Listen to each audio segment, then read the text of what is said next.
Assalamualaikum warahmatullahi wabarakatuh. Berjumpa kembali dalam channel Dunia Pangan ID. Pada video kali ini saya akan membahas mengenai dua komponen penting di dalam bahan pangan ya, terutama bahan pangan yang dikonsumsi oleh orang muslim atau orang Islam, yaitu harus memenuhi di dua kriteria, yaitu halalan thayyiban ya, halal dan baik. Jadi pada video ini saya akan fokus mengenai faktor yang pertama, yaitu akan membahas mengenai kehalalan produk pangan. Jadi produk pangan ini digolongkan menjadi produk pangan nabati, produk pangan hewani, kemudian produk mikrobia, dan yang terakhir adalah produk yang tidak termasuk di dalam kategori ketiganya, ya, yaitu merupakan produk campuran, ya, atau produk yang tidak dikategorikan di dalam kategori bahan pangan nabati, bahan pangan hewani, bahan pangan mikrobia ya, atau kita sebut sebagai bahan lain-lain. Nah, bahan lain-lain ini luas ya kategorinya, dan ini merupakan salah satu produk yang sensitif terhadap kehalalan. Produk lain-lain bisa berupa bahan tambang ya, kemudian bisa berupa produk campuran. Yang dimaksud dengan produk campuran ini bisa merupakan kombinasi antara nabati dan hewani, bisa juga kombinasi antara hewani dengan mikrobia, atau kombinasi dari semuanya. Bisa juga produk ini berupa produk sintetis ya. Produk sintetis kan tidak bisa juga digolongkan ke dalam kategori pangan hewani atau nabati. Nah, semua produk ini tentu memiliki masing-masing kriteria dan juga berkaitan dengan bahan apa saja dan prosesnya bagaimana. Artinya status kehalalannya ini sangat beragam ya, tergantung dengan bahannya kemudian prosesnya. Nah, pada kesempatan ini saya akan membahas mengenai bagaimana cara mengidentifikasi produk-produk tersebut ya. Bagaimana cara mengidentifikasi kehalalannya, bagaimana mengidentifikasi titik kritisnya. Kemudian nanti saya juga akan membahas mengenai satu persatu produk yang kategori produk campuran atau juga merupakan produk lain-lain. Ya, kita akan bahas satu persatu dan bagaimana titik kritisnya dan alasan-alasan kenapa menjadi bagian dari titik kritis. Ya. Nah, yang dikategorikan di dalam bahan lain-lain ini tentu adalah bahan yang tidak bisa dikategorikan di dalam bahan yang sudah saya bahas di berbagai video sebelumnya. Ya. Saya sudah pernah membahas mengenai bahan pangan nabati, kemudian hewani, dan mikrobia. Nah, di antaranya dari tiga bahan ini, ada bahan yang disebut dengan bahan lain-lain. Ya. Nah, bagaimana cara mengidentifikasi status kehalalan dari produk lain-lain atau bahan lain-lain? Nah, LPPOM MUI sudah membagi atau memberikan strategi cara mengidentifikasi titik kritis untuk bahan lain-lain melalui decision tree ya, decision tree. Nah, di decision tree ini bahan lain-lain itu dikategorikan dalam tiga kategori ya, dalam tiga kategori. Yaitu pertanyaan pertama, kategori dari bahan lain-lain ini bahan apa? Yang pertama ada bahan tambang, kemudian ada bahan sintetis, kemudian yang ketiga ada bahan campuran. Ya, kita akan memulai dari bahan tambang. Pada saat kita menggunakan bahan lain dari kategori bahan tambang, maka secara otomatis produk itu adalah produk halal ya, karena bahan tambang itu memang dari asal muasalnya merupakan produk halal. Maka dari itu produk ini langsung dikategorikan ke dalam produk yang non kritis ya. Nah, kemudian produk yang lain adalah produk campuran. Produk campuran ini bisa berasal dari bahan nabati, dicampur dengan bahan hewani, atau dicampur juga dengan bahan mikrobia, atau campuran antara nabati dan mikrobia, atau nabati dengan mikrobia ya, hewani dengan mikrobia, atau nabati dengan mikrobia. Nah, otomatis pada saat kita menemukan atau kita memiliki produk yang dalam kategori produk campuran, maka secara otomatis ini merupakan bagian dari titik kritis ya. Status kehalalannya sangat tergantung dari campuran bahan yang ada di dalamnya. Kategori yang ketiga, apabila kita memiliki produk sintetis ya. Nah, apabila produk ini kategori produk sintetis, maka pertanyaan berikutnya, apakah produk sintetis itu tergolong dalam organik atau anorganik? Nah, yang dimaksud dengan produk sintetis organik, ya ini artinya produk ini adalah produk yang mengandung unsur C, H, O ya dalam berbagai perbandingan. Nah, dalam sisi biokimia yang dimaksud dengan bahan organik ini bahan yang mengandung karbohidrat, kemudian lemak, protein, vitamin ya, kategori itu. Nah, apabila kita memiliki bahan sintetis tetapi dalam kategori bahan organik, maka dia merupakan titik kritis. Ya, titik kritis itu artinya bahan ini memiliki status kehalalan yang berbeda-beda sehingga perlu pengecekan, ya, perlu identifikasi dan pengecekan bahan organik apa saja yang ada di dalamnya dan bagaimana teknologi pengolahannya. Nah, kemudian golongan yang kedua adalah bahan non-organik. Yang dimaksud dengan bahan non-organik ini adalah kategori mineral. Ya, jadi dengan demikian kategori non-organik ini adalah kategori bahan mineral sintetis. Ya. Maka pertanyaan berikutnya, adakah bahan penolong yang digunakan di dalam proses tersebut ya, atau apakah bahan tersebut mengandung bahan penolong? Jika tidak, maka kategorinya adalah non-kritis. Maka status mineral yang diperoleh dari metode sintetis dengan mineral yang diperoleh dari bahan tambang, maka statusnya sama, yaitu status non-kritis ya, atau bukan merupakan titik kritis. Nah, bagaimana apabila bahan sintetis tersebut yang merupakan golongan bahan anorganik ini mengandung bahan penolong? Apabila mengandung bahan penolong, maka tentu pertanyaannya adalah menjadi titik kritis. Artinya apa? Artinya status kehalalan dari produk mineral yang diperoleh dengan metode sintetis ini sangat tergantung dengan bahan penolong apa yang digunakan. Maka dari itu status kehalalannya ini perlu dilakukan pengecekan berikutnya atau perlu menjadi perhatian ya, terutama pada bahan penolong yang digunakan di dalam proses pembuatan titik kritisnya ini ya. Nah, oke. Jadi cukup jelas ya, inilah merupakan decision tree yang sudah dikembangkan oleh LPPOM MUI yang digunakan untuk menentukan apakah bahan lain-lain ini dalam kategori bahan kritis atau bahan non-kritis ya. Oke, baik. Berikutnya kita akan membahas mengenai seasoning. Ya, seasoning ini merupakan bumbu ya. Nah, kalau dulu kita hanya punya bumbu dalam jumlah yang nggak terlalu banyak variannya, yaitu biasanya hanya memiliki rasa ayam, ya, kemudian ada rasa sapi. Tetapi akhir-akhir ini dengan perkembangan teknologi pangan yang semakin maju, banyak produk seasoning yang kita temukan ya, baik seasoning dalam bentuk bumbu maupun seasoning dalam bentuk campuran yang lain ya.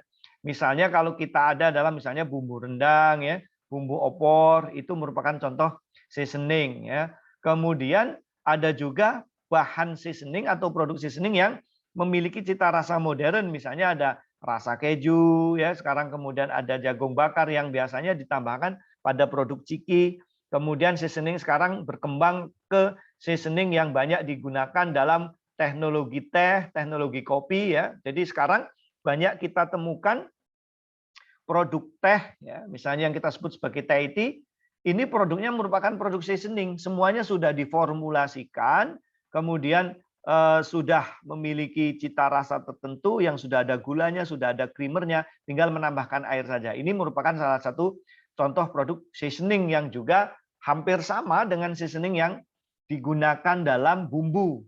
Ya, ada bumbu rendang, kemudian bumbu opor, kemudian bumbu sambal goreng dan lain sebagainya dan sebagainya. Kemudian sekarang juga ada bumbu seasoning yang ada bumbu nasi goreng, kemudian ada juga bumbu-bumbu yang lain ya yang diproduksi oleh perusahaan-perusahaan besar. Nah, ini merupakan campuran bahan ya, antara lain adalah flavor enhancer ya, misalnya inosin atau guanosin monofosfat, kemudian IMP dan GMP, kemudian ada MSG monosodium glutamat, ditambahkan juga dengan ekstrak tanaman, ya contohnya oleoresin, inilah yang kemudian disebut dengan bumbu, ya tanaman rempah. Bisa juga ditambah dengan ekstrak hewan, misalnya contoh beef ekstrak, misalnya ada rasa sapi, ada rasa sapi panggang, ya. Kemudian ada rasa-rasa yang lain, ya, yang berbasis hewan, ya. Kemudian ditambahkan rempah-rempah. Kemudian rempah-rempah inilah yang misalnya ada berbagai jenis, ya, di Indonesia. Misalnya ditambahkan ada rasa merica, kemudian bisa juga di sini dicampurkan dengan jinten, ditambahkan dengan bahan-bahan yang lain. Kemudian bisa juga ditambahkan dengan flavor tertentu yang digunakan untuk mempertajam cita rasa. Ya, misalnya ada seasoning yang saya bilang tadi, ditambahkan dengan berbagai ciki, misalnya ada flavor keju ditambahkan di situ, kemudian ada flavor jagung bakar di situ, ada flavor-flavor yang lain, ya, ada sambal lado dan seterusnya dan seterusnya. Nah, ini merupakan produk yang kritis dan ini merupakan produk yang kompleks, ya. Artinya akan susah ditelusuri karena banyak sekali bahan-bahan yang dimasukkan di situ, ya. Kemudian ada flavor dasar, kemudian ada campuran pembawa, itu biasanya carrier, kemudian ada penguat cita rasa dan seterusnya, ya. Ada top note dan seterusnya, ya. Jadi banyak bahan ditambahkan di situ sehingga kita akan susah lagi menelusuri, maka ini merupakan bagian dari titik kritis. Nah, titik kritisnya di mana? Titik kritisnya terletak pada bahan baku yang digunakan, ya. Sekali lagi terletak pada bahan baku digunakan. Kalau bahan-bahan yang digunakan adalah bahan yang halal, maka produk ini akan halal, ya. Apabila fasilitas produksinya juga halal. Jadi terletak pada bahan bakunya. Ini merupakan titik kritis. Nah, berikutnya kita akan membahas mengenai bahan sintetis. Ya, misalnya contohnya ada aspartam, ya. Kemudian ada taurin, ada resin, ada pewarna sintetis, dan lain sebagainya. Nah, aspartam ini merupakan contoh pemanis sintetis. Ya, contoh pemanis sintetis yang menggunakan bahan organik. Nah, aspartam ini menjadi kritis karena aspartam ini diolah dari asam amino, antara lain adalah asam aspartat dan fenilalanin, atau campuran kedua-duanya, aspartat dan fenilalanin. Nah, aspartat dan fenilalanin ini jangan sampai lupa, ini merupakan asam amino. Nah, tentu asam amino ini diperoleh dari protein. Maka dari itu titik kritisnya pertanyaannya adalah sumber asam amino, ya, sumber asam amino. Nah, sumber asam amino yang digunakan untuk aspartam dan fenilalanin ini banyak berasal dari limbah produk, ya. Ya, misalnya seperti whey. Nah, whey ini berasal dari proses pengolahan keju. Nah, keju biasanya digumpalkan dengan menggunakan renet sehingga dihasilkan whey. Nah, whey ini kemudian akan dipotong dengan menggunakan enzim, nah, sehingga akan dihasilkan aspartat dan fenilalanin. Kemudian baru selanjutnya diproses menjadi aspartam. Nah, tentu titik kritisnya akan ada dua, ya. Yang pertama, titik kritisnya terletak pada penggumpal yang digunakan, yaitu renet. Nah, renet ini berasal dari anak sapi, bisa juga berasal dari anak babi, ya. Jadi kalau yang dari anak babi, maka akan diperoleh whey yang haram. Nah, selanjutnya aspartamnya juga akan haram. Kemudian aspartat yang dihasilkan dari whey akan haram, maka aspartam yang dihasilkan juga haram, ya. Demikian juga dengan fenilalanin. Itu titik kritis yang pertama. Yang kedua, proses pemutusan protein menjadi asam amino ini adalah pemutusan spesifik. Artinya tidak bisa diputuskan saja dengan cara hidrolisis asam, ya. Karena yang akan kita ambil adalah aspartat dan fenilalanin. Tentu menggunakan enzim, ya. Maka titik kritis yang kedua adalah enzim apa yang digunakan dalam hidrolisis asam amino yang berasal dari protein, ya, misalnya dari whey atau dari produk yang lain, ya. Jadi ada dua titik kritis pada pengolahan aspartam. Berikutnya adalah bahan sintetis yang menggunakan bahan non organik, ya, dengan bahan penolong, misalnya adalah taurin. Nah, taurin ini banyak digunakan atau digunakan campuran pada produk minuman energi atau disebut dengan energy drink, ya. Bisa juga dibuat untuk serbuk, ya, pada serbuk untuk minuman energy drink juga bisa juga diformulasikan sebagai minuman yang sudah dalam bentuk cair tinggal minum, ya. Ini adalah taurin. Nah, taurin ini sebenarnya halal Tetapi di dalam proses pengolahan taurin menggunakan bahan penolong supaya taurin yang dihasilkan ini murni atau taurin yang dihasilkan ini menjadi warnanya jernih ya, jernih. Maka ada tahapan yang disebut dengan bleaching atau pemucatan. Nah, bahan yang digunakan adalah arang aktif. Nah, arang aktif ini bisa berasal dari 3 sumber. Yang pertama bisa berasal dari bahan tambang, kemudian yang kedua bisa berasal dari tulang, yang ketiga bisa berasal dari tempurung kelapa. Nah, yang menjadi titik kritis apabila ya bahan pemucat atau arang aktif ini berasal dari tulang ya, maka tulang ini akan berasal dari 2 sumber, tulang sapi ataupun tulang babi ya. Maka kalau dia menggunakan tulang babi tentu akan menjadi haram.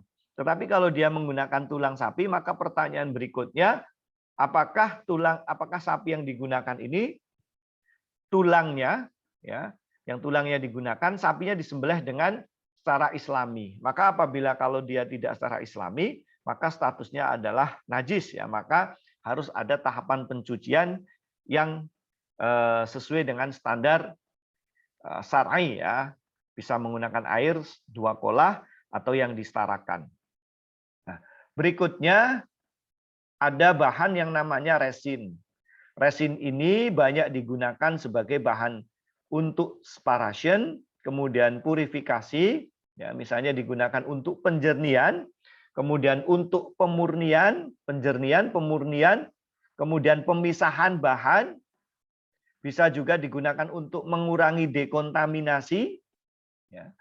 Banyak juga digunakan untuk mengurangi kesadahan air, ya, biasanya air yang masuk ke dalam pipa-pipa ini kesadahannya dikurangi dengan menggunakan resin sehingga ion-ionnya dia menjadi berkurang ya, sehingga tidak terjadi pengkaratan dan penyumbatan pada aliran pipa-pipa air penting. Kemudian digunakan untuk juice purification ya, atau penjernihan jus untuk mengurangi nilai cloudiness terutama yang dibutuhkan pada jus-jus yang jernih. Kemudian resin ini juga digunakan pada penjernihan gula atau pemurnian gula yang disebut dengan sugar refining. Ya, misalnya gula supaya kotoran yang menyebabkan browning atau agak coklat ini hilang, maka dilakukan rafinasi. Di dalam proses rafinasi juga menggunakan resin.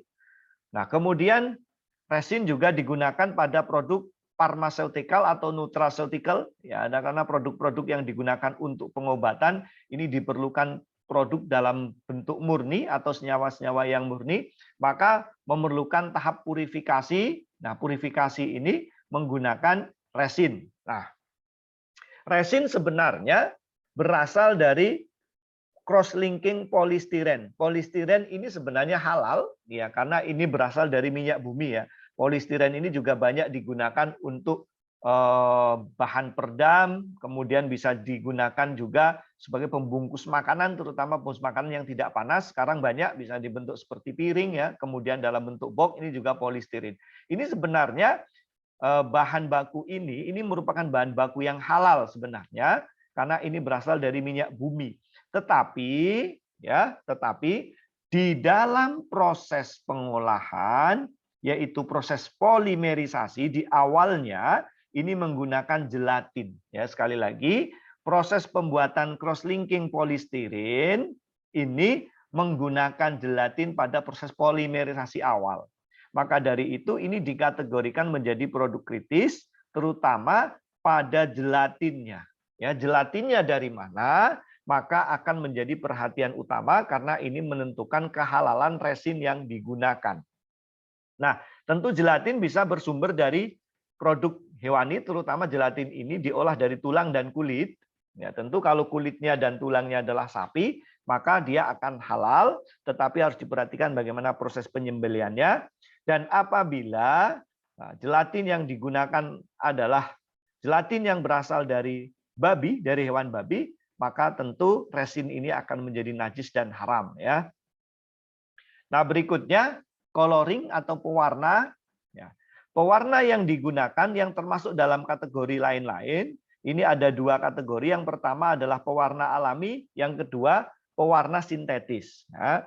Untuk pewarna alami, ini tentu sumbernya dari dua. Yang pertama adalah tanaman, yang kedua dari hewan. Ya, tanaman ini yang dimaksud bisa dari bunga, bisa dari buahnya, bisa dari kulitnya, ya, kulit tanaman atau kulit batang, ya, misalnya seperti pada secang, kemudian kayu manis, kemudian bisa juga berasal dari daunnya, misalnya seperti klorofil, ini banyak diekstrak dari daunnya.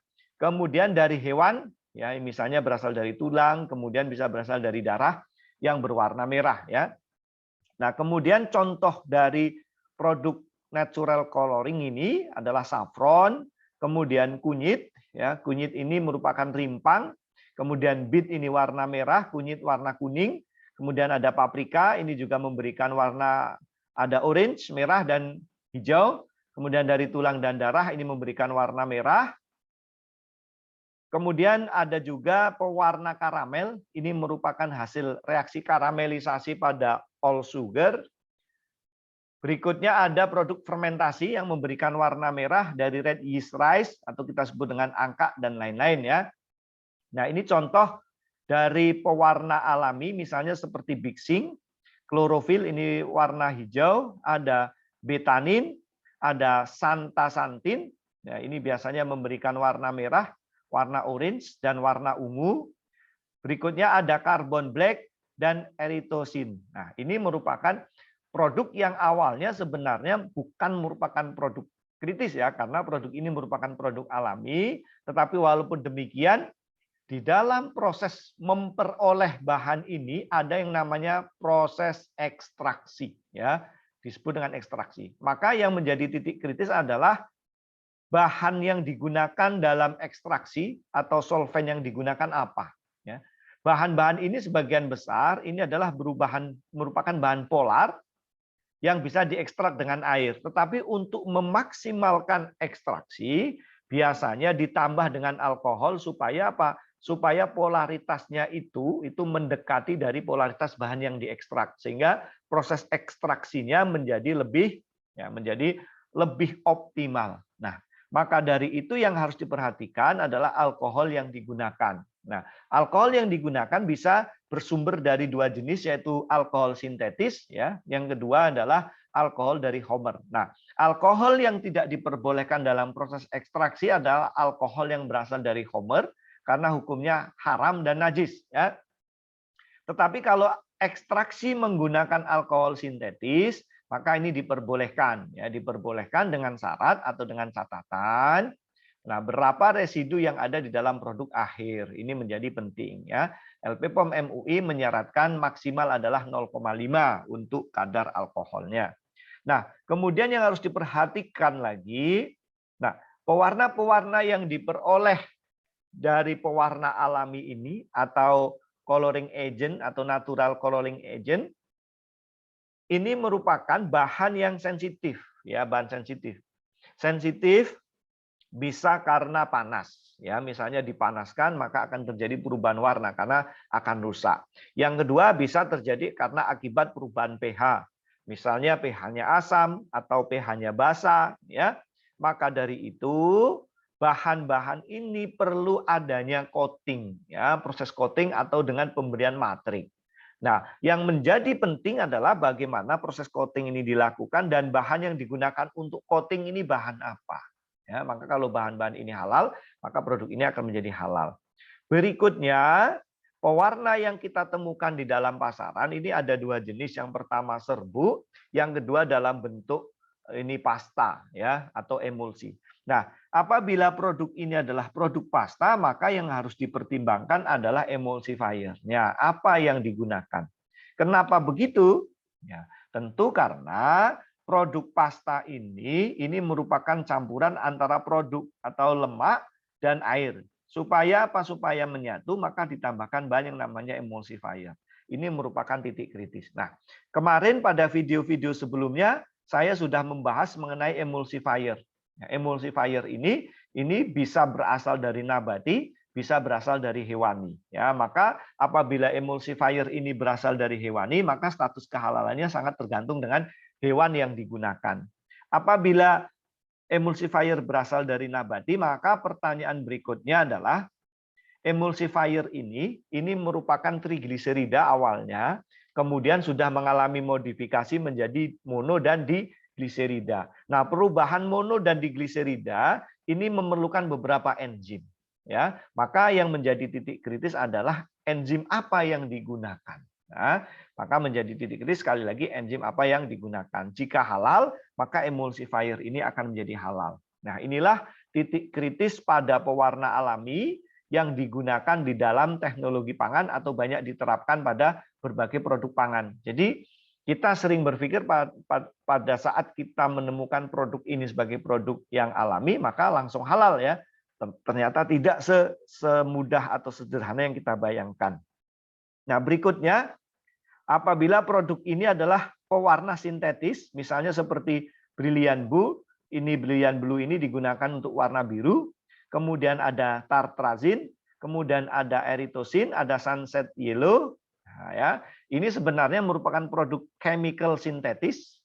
Ya, artinya bahan ini sebenarnya adalah bahan yang halal ya, karena chemical murni. Tetapi yang harus diperhatikan, nah di dalam proses pembuatan ini ada proses purifikasi atau pemurnian. Nah, proses purifikasi menggunakan apa? Ya, bisa juga menggunakan karbon aktif, maka yang menjadi perhatian adalah karbon aktif yang digunakan itu sumbernya dari mana. Jika purifikasinya tidak menggunakan karbon aktif, tetapi misalnya dengan menggunakan resin, maka yang harus diperhatikan adalah sumber resin atau gelatin yang digunakan pada awal polimerisasi resin. Nah, berikutnya ada produk yang disebut dengan asam amino. Ya, misalnya glisin dapat diperoleh secara sintetis. Ada juga sistin dan sistein bisa diekstrak dari rambut manusia, misalnya dari bulu bebek, kemudian dari bulu ayam, bulu domba, dan seterusnya. Kemudian asam glutamat bisa diperoleh dari proses fermentasi. Oke, kita akan bahas satu-satu ya. Yang pertama yang menjadi titik kritis adalah sumbernya, ya sumbernya. Maka sumber ini bisa dikategorikan dari dua sumber, yang pertama nabati dan hewani ya. Apabila sumbernya ini nabati, maka dia akan menjadi halal ya, karena asalnya memang sudah halal. Tetapi kalau sumbernya adalah produk hewani, maka yang menjadi pertanyaan adalah hewan apa dan bagaimana proses penyembelihannya. Nah, kemudian ada apabila misalnya asam aminoglutamat ya. Ya, asam aminoglutamat ini misalnya ini diperoleh dari proses fermentasi misalnya ya. Nah, dari proses fermentasi ini akan menjadi banyak sekali titik kritisnya. Ya, titik kritis dari untuk proses fermentasi yang pertama ya, yang pertama terletak pada pada jenis bakteri yang digunakan. Ya, tentu bakteri penghasil asam glutamat ini sudah dilakukan rekayasa genetika. Ya, yang menjadi penting yaitu pada saat rekayasa genetika menggunakan gen apa yang dimasukkan ke dalam bakterinya. Ya, apabila menggunakan gen babi atau gen yang berasal dari manusia, maka menjadi haram hukumnya ya. Berikutnya, asam amino di alam ini ada asam amino L dan asam amino D. Nah, di dalam proses pembuatan kita perlu mengkonsumsi asam amino dari konfigurasi L. Sehingga apabila di dalam produk itu ada D asam amino, maka yang harus dilakukan harus dipisahkan. Ya, harus dipisahkan. Atau strategi yang kedua itu dirubah dari konfigurasi D menjadi L.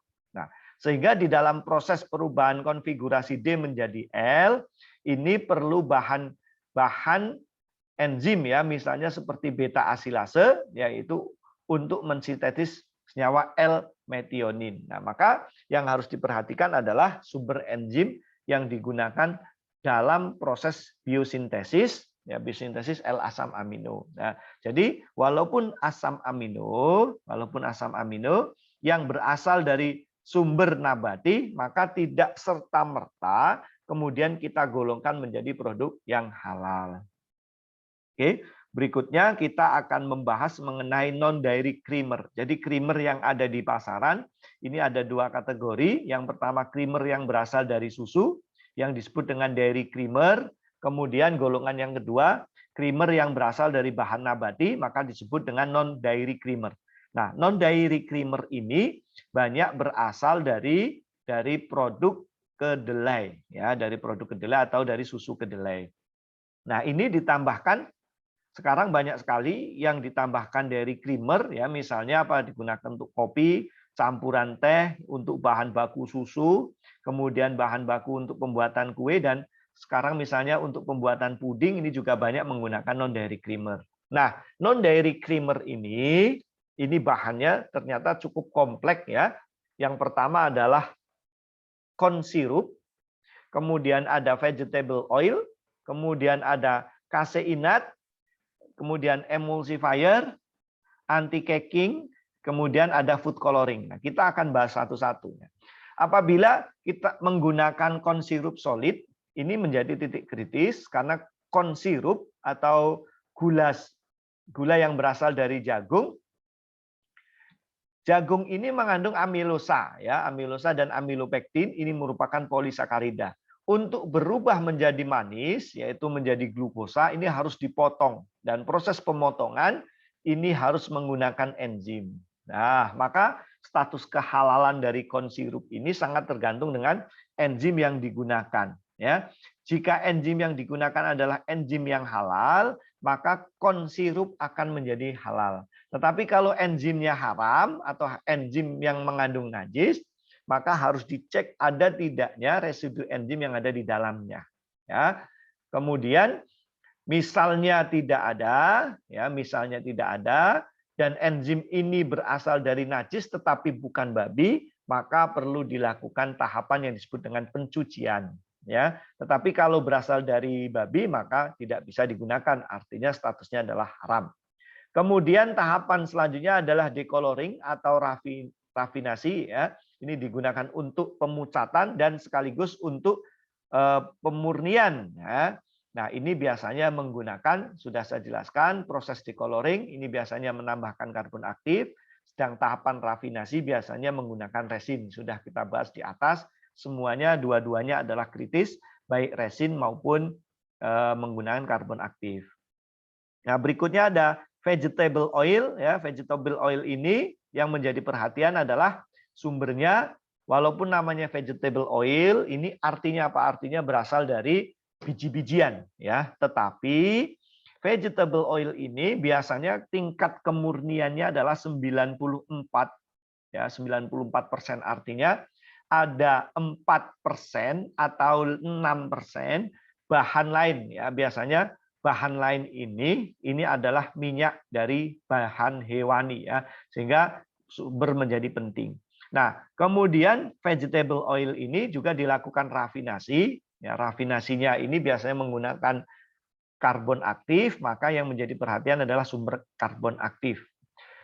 Vegetable oil ini merupakan produk, ya, produk yang banyak mengandung ikatan ganda sehingga sangat sensitif terhadap oksidasi, ya, baik oksidasi panas maupun oksidasi cahaya. Maka biasanya di dalam produk vegetable oil ini ditambahkan bahan antioksidan, ya. Antioksidan ini banyak digunakan sebagai bahan supaya tidak terjadi reaksi ketengikan. Nah, antioksidan untuk minyak biasanya seperti BHA, BHT, TBHQ, ya, tetapi bisa menggunakan vitamin C. Kalau BHA, BHT dan TBHQ ini statusnya adalah halal, sementara kalau vitamin C kita harus dicek sumbernya dari mana. Nah, berikutnya ada kaseinat, ini merupakan protein susu. Protein susu yang sebelumnya dilakukan koagulasi, ya, ini sama seperti pada tahap pembuatan keju. Proses koagulasinya menggunakan enzim yang disebut dengan rennet. Nah, rennet tadi sudah saya jelaskan, ini sumbernya dari mana, bisa berasal dari anak sapi, bisa berasal dari anak babi, ya, sehingga ini menjadi penting untuk diperhatikan karena sangat mempengaruhi status kehalalan dari non-dairy creamer yang digunakan. Nah, berikutnya adalah emulsifier, ya. Yang menjadi penting adalah sumbernya. Emulsifier itu digunakan sumbernya dari nabati atau hewani. Kemudian proses perubahan emulsifier tadi sudah saya jelaskan, ada bentuk mono dan diglisirida, sehingga yang menjadi penting adalah enzim yang digunakan di dalam proses pembuatannya. Nah, berikutnya ada anti-caking ya. Anti-caking ini merupakan bahan yang digunakan untuk mencegah terjadinya penggumpalan ya. Karena non-dairy creamer ini bentuknya sebagian besar adalah serbuk, sehingga apabila disimpan dengan kemasan yang kurang bagus atau disimpan pada tempat yang lembab, maka bahan ini akan menyerap air sehingga akan terjadi penggumpalan. Dengan ditambahkan bahan anti-caking atau anti-caking agent, maka akan menjadi bahan ini menjadi tidak terjadi penggumpalan atau tidak terjadi granulasi. Nah, maka yang menjadi titik penting adalah anti-caking yang digunakan itu sumbernya dari mana. Nah, berikutnya adalah food coloring yang ditambahkan pada non-dairy creamer. Nah, ini biasanya dari kategori flavonoid ya, karena warna yang digunakan adalah warna krem. Ya, ini untuk mengurangi atau perubahan oksidasi pada karamelisasi misalnya, perubahan warna menjadi coklat. Nah, seiring ditambahkan pewarna krem dari golongan senyawa flavonoid ya, sehingga warnanya tetap menjadi krem ya, sesuai dengan namanya creamer ya. Berikutnya mengenai enzim ya. Jadi enzim yang ada merupakan produk biologis ya atau produk mikrobia. Nah, mengenai enzim sudah ada bahasan tersendiri di dalam video yang lain. Jadi enzim ini bisa berasal dari tanaman, bisa berasal dari hewan maupun mikrobia. Untuk enzim yang berasal dari hewan sudah saya bahas ya pada video yang lain. Kemudian enzim ini ada yang tipenya cair dan bubuk ya. Nah, sementara untuk enzim yang berasal dari hewan, ya ini bisa berasal dari sapi, bisa dari domba, bisa dari babi. Nah, ini sudah ada pembahasannya. Enzim-enzim apa saja yang dari domba, enzim-enzim apa saja yang berasal dari babi, dan seterusnya. Berikutnya ada enzim yang diambil dari telur, ini ada lysozyme. Ya, kemudian ada juga yang diambil dari urin, ini najis, statusnya urokinase. Nah, sehingga ya tentu karena dia najis maka tidak bisa dikonsumsi atau dia haram ya. Ini adalah contoh-contoh enzim. Nah, ini titik kritis enzim ya yang menjadi penting adalah sumbernya ya. Jadi hewani atau nabati atau mikrobia. Kalau mikrobia maka yang menjadi titik kritisnya yang pertama adalah mikrobianya apakah hasil rekayasa genetika. Apabila hasil rekayasa genetika harus memenuhi persyaratan tidak boleh gen yang dimasukkan adalah gen babi atau gen manusia ya. Yang kedua adalah media yang digunakan ya, medianya tidak boleh media yang mengandung babi. Jadi untuk berikutnya enzim ini juga biasanya dilakukan purifikasi ya, supaya supaya murni dan bisa digunakan dengan baik. Maka juga dijernihkan atau dipurifikasi dengan menggunakan resin, maka yang menjadi perhatian adalah resinnya ya. Nah, itu contoh-contoh produk yang dikategorikan dalam produk lain-lain ya. Nah, untuk membuktikan bahwa sekali lagi untuk membuktikan bahwa apakah produk itu adalah produk halal atau tidak, maka tentu ada dokumen-dokumen yang harus dipersiapkan sebagai dokumen pendukung dari status kehalalan produk itu ya.